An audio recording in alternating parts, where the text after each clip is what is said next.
காமராஜர் கள்ளநோட்டுக்காரர்களுக்கு துணை போனார் தெரியுமா? முத்துராமலிங்க தேவர் ஒரு பெண் பித்தர் தெரியுமா?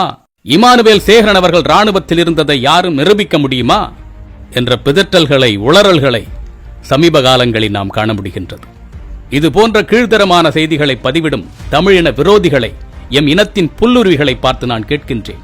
இந்த அவதூறுகளை பரப்புவதன் மூலமாக இந்த சமூகத்திற்கு நீங்கள் என்ன சொல்ல வருகின்றீர்கள்? எதற்காக இதை செய்கின்றீர்கள்? உங்கள் கேடுகட்ட சேனல்களை எல்லாம் பிரபலப்படுத்துவதற்காகவா? இந்த சமூகத்தின் பேசுபொருளாக நீங்கள் ஆக வேண்டும் என்பதற்காகவா? இந்த மா மனிதர்களின் கால் தூசிக்கு நீங்கள் எல்லாம் சமமாவீர்களா? ஐயா காமராஜரும் தேவர் ஐயா அவர்களும் திருமணமே செய்து கொள்ளாமல் இந்த மண்ணிற்காகவும் மக்களுக்காகவும் தங்கள் வாழ்க்கையை அர்ப்பணித்தார்கள்.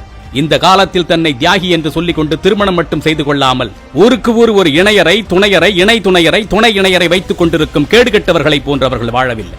இவர்களை கேள்வி கேட்பதற்கு உங்களுக்கு தைரியமும் திராணியும் இருக்கின்றதா? முடிந்தால் கேளுங்கள். ஐயா காமராஜர் அவர்கள் முதலாக சட்டமன்ற உறுப்பினராக ஆனபோது அவருக்கு வயது வெறும் 34. அந்த வயதில் திருமணம் செய்து கொள்ள முடியாதா என்ன? ஐயா தேவர் அவர்களுக்கு கணக்கில் அடங்காத சொத்துக்கள் உண்டு. அவரால் தன் விருப்பப்படி வாழ்ந்திருக்க முடியாதா என்ன? தன்னுடைய சுய விருப்பு வெறுப்புகளை எல்லாம் தூக்கி எறிந்துவிட்டு, தனது உணர்ச்சிகளை எல்லாம் கொன்று போட்டுவிட்டு, இந்த சமூகத்தின் நன்மைக்காகவே தன்னுடைய உடல், பொருள், ஆவி அனைத்தையும் தியாகம் செய்த அந்த ஒப்பற்ற மனிதர்களை எல்லாம் நீங்கள் இழிவாக பேசுகின்றீர்கள் என்று சொன்னால் நீங்கள் எவ்வளவு இழிவானவர்கள்? ஒரு சமூகத்தின் மீது உங்களுக்கு வன்மம் இருக்கின்றது என்று சொன்னால் அந்த சமூகத்தை சார்ந்த ஒரு மாமனிதரை ஒரு சாதி அடையாளமாக்கி அதை கொண்டு உங்கள் வன்மத்தை தீர்த்துக் கொள்ள வேண்டும் என்று நினைக்கின்றீர்களே, எவ்வளவு கீழ்த்தரமான செயல் இது! நீங்கள் எவ்வளவு பெரிய தவறை செய்கின்றீர்கள் தெரியுமா? ஒரு சமூகத்தினுடைய எழுச்சியே அந்த சமூகத்தில் வாழ்ந்து மறைந்த உத்தமர்களின் தியாகங்களை கொண்டுதான் கட்டமைக்கப்படுகின்றது. காமராஜரின் வரலாற்றை படி, அவரை போன்று இருப்பதற்கு முயற்சி செய், அவரை உன்னுடைய உதாரணமாக எடுத்துக்கொண்டு உன் வாழ்க்கையில் நடைபோடு என்று இளைஞர்களை பார்த்து நாம் சொல்லிக் கொண்டிருக்கின்றோம். தேவரையாவை படி, அவருடைய வாழ்க்கையை பற்றி தெரிந்து கொள்.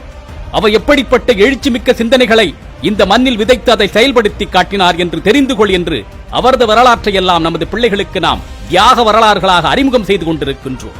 இப்பொழுதுதான் வளரும் பிள்ளைகளின் மனதில் கர்ம வீரர் காமராஜரை நாம் பின்பற்ற வேண்டும், ஐயா முத்துராமலிங்க தேவர் அவர்களின் பாதையை நாம் பின்பற்றி நடக்க வேண்டும், ஐயா இரட்டைமலை சீனிவாசனை, வ.உ. சிதம்பரனாரை, பாரதியை, கக்கனை பின்பற்ற வேண்டும் என்ற எண்ணங்கள் எல்லாம் துளிர்விடத் தொடங்கி இருக்கின்றன. இந்த காலகட்டத்தில் வந்து காமராஜர் தவறானவர், தேவர் தவறானவர், அவர் தவறானவர், இவர் தவறானவர் என்று கூறி யாரையெல்லாம் என்னுடைய எடுத்துக்காட்டான மனிதர்களாக கொண்டு இந்த சமூகத்தை நல்வழிப்படுத்த கட்டமைக்க வேண்டும் என்று திட்டமிட்டுக் கொண்டிருக்கின்றோமோ அவர்களையெல்லாம் தவறானவர்கள் என்று சித்தரிப்பதன் மூலமாக யாருக்காக நீ பணியாற்றுகின்றாய்? யார் போடுகின்ற எலும்பு துண்டுக்காக நீ வாலாட்டி கொண்டிருக்கின்றாய்?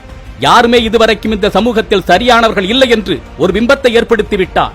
இந்த சமூகத்தை எப்படி வழிநடத்துவது? யாரை முன்னுதாரணமாக காட்டி இப்படி வாழ் என்று நாம் சுட்டிக்காட்டுவது?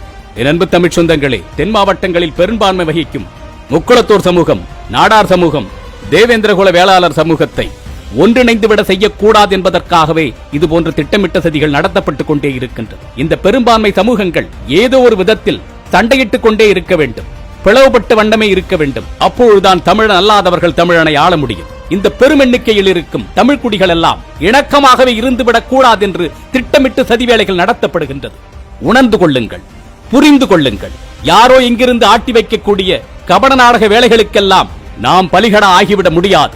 தெளிந்த சிந்தனையோடு நாம் இருக்க வேண்டும். உங்கள் சமூகத்தை நீங்கள் உயர்த்த வேண்டும் என்று நினைத்தால் அதற்கான ஆக்கப்பூர்வமான பணிகளை செய்யுங்கள்.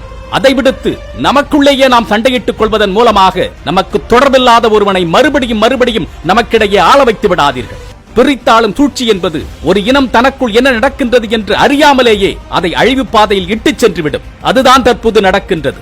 நீங்கள் எதை புனிதமாக, உயர்வாக, மேன்மையாக கருதுகின்றீர்களோ அதை ஒருவர் கேவலப்படுத்தும் பொழுது அல்லது அதன் தரத்தை ஒருவர் குறைப்பதற்கு முயற்சி செய்யும் பொழுது அவர்களின் மேல் கண்மூடித்தனமான கட்டுக்கடங்காத கோபம் வரும். அந்த கோபத்தை தூண்ட வேண்டும் என்பதுதான் அவர்களது நோக்கமாக இருக்கின்றது.